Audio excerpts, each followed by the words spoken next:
Welcome back to our vlog. Ngayong araw po na to ay gagawa po tayo ng vegetable pasta recipe.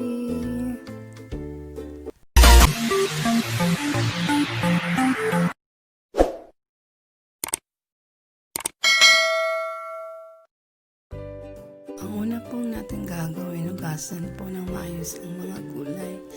At ito po ay hiwain ng cubes ang size. Pagkatapos po yung green peas po, itapon po yung sabaw, hugasan po ng maayos. Para po malinis. At pagkatapos po, i-boiled ang pasta macaroni. A few moments later. Pag naluto na po ang pasta macaroni at ito po ay drain at tapos itabi po muna. Gagawa po tayo ng sauce. Una po ay lagyan po natin ng butter na 1 quart.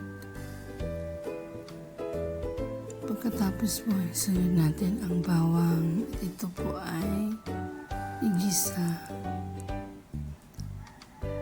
ng golden brown.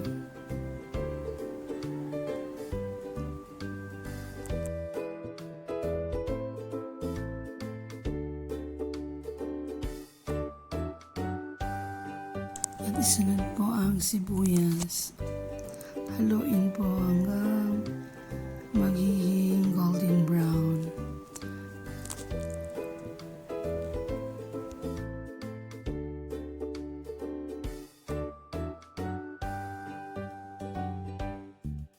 At pagkatapos po ay isunod po natin ang kamatis. Gisahin po mga ilang segundo.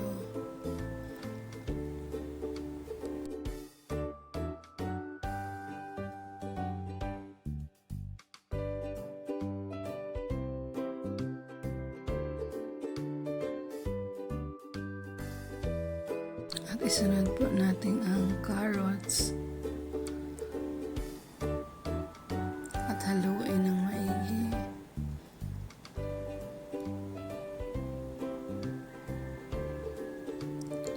Halo lang po. Tapos isunod po natin ang cauliflower. Lahat po ng gulay. Haluin lang po yung hiniwa ng mga ang cube ang size. Haluin lang sila.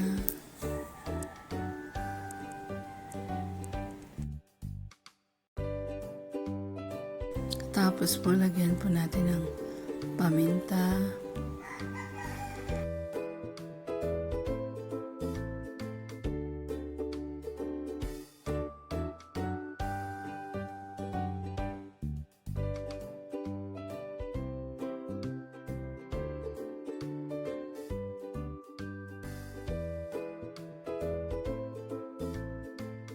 At haluin ng maayos.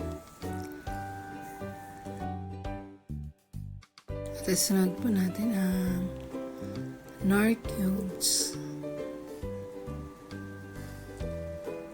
para maging malinamnam ang sarap. Haluin ng haluin para maging masarap.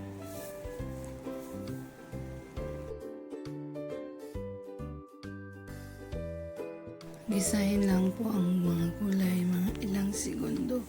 Huwag po masyadong lutong-luto. Kasi ang pangit po yung tama lang po yung parang hindi naman half cook. Basta yung hindi sobrang lutong-luto ang mga gulay. Para po masarap. Pagkatapos po, isunod natin ang tomato paste. Mga 1 spoon or 2 spoon lang po. Pangit po kasi pag marami.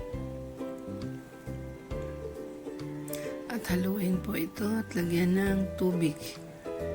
Konting tubig lang po ang ilagay. At haluin ng maayos para po yung tomato paste matunaw po siya at mahalo sa mga gulay at para maging masarap at malinamnam.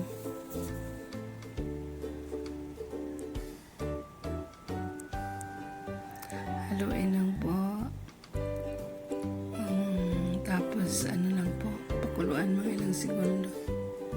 Sunod po yung spaghetti sauce. Yung Filipino style, masarap yun, yung sweet. Yun ang ginagamit ko. Bali ano to, ito, kalahating kilo na pasta, kalahating spaghetti sauce. Haluin lang po. Pakuluan lang po yan ng mga ilang segundo. Basta wag lang po masobra. Matagal kasi madurog yung ano, malata yung gulay.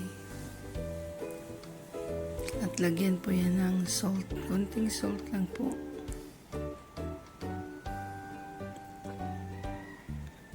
Haluin ang haluin.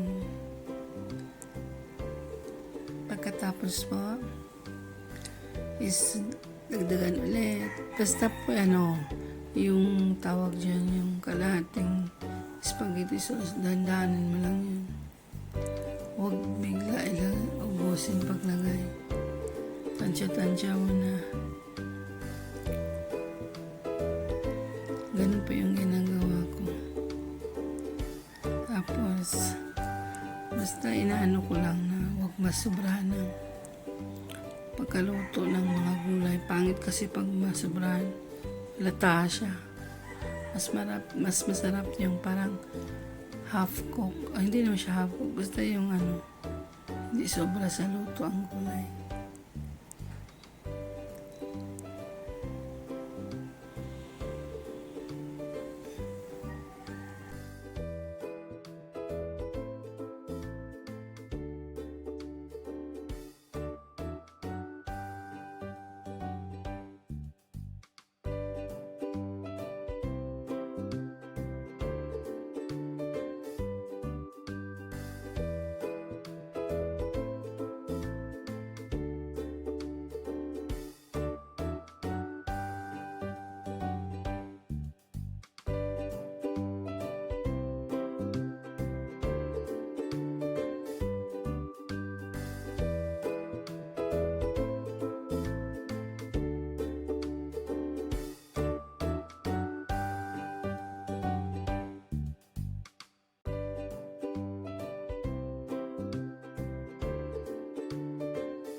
Isunod po natin ng cheese.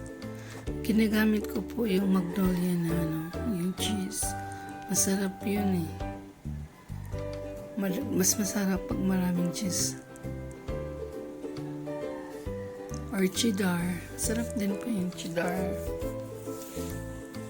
Para po malinamnam. Mas masarap pag maraming cheese.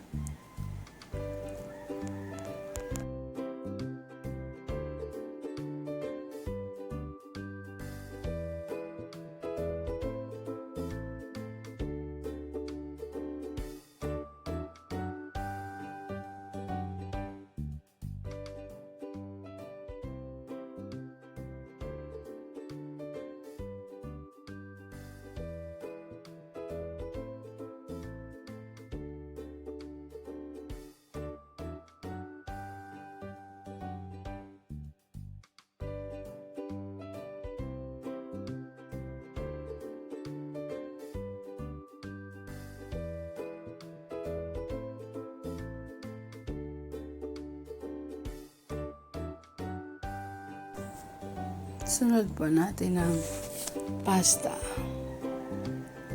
Kalahating pasta po yan na macaroni. Haluin po ng maayos. Napakasarap po talaga nito. Vegetable pasta. Masarap to sa ano, yung hapunan dinner.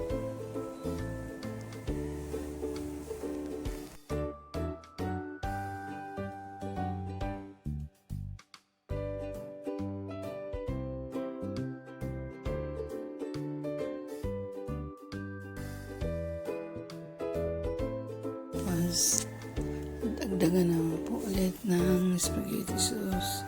Kasi nga po, hindi ko ubusin. Dandanin ko. Yung kalahating, spaghetti sauce.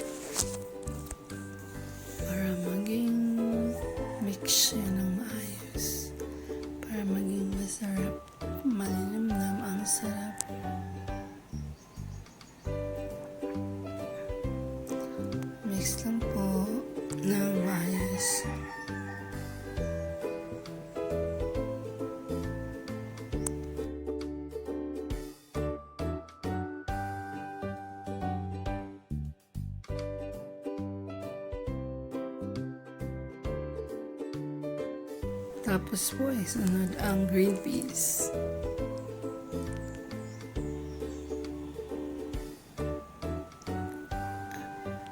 Lahat ng kulay na kulay green.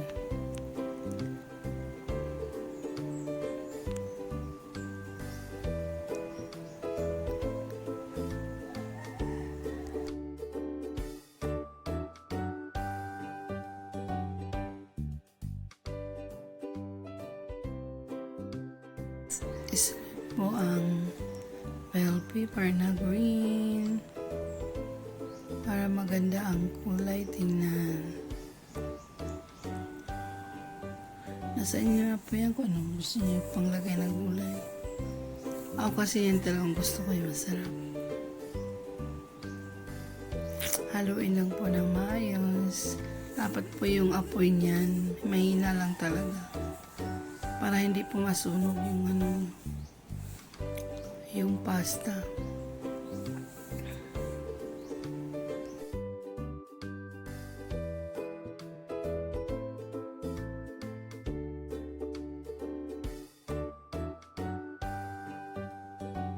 Sunod po natin ang celery. Magtira po kayo ng konting celery kasi toppings na po yan sa baboy. Pag inayos niya sa lagayan.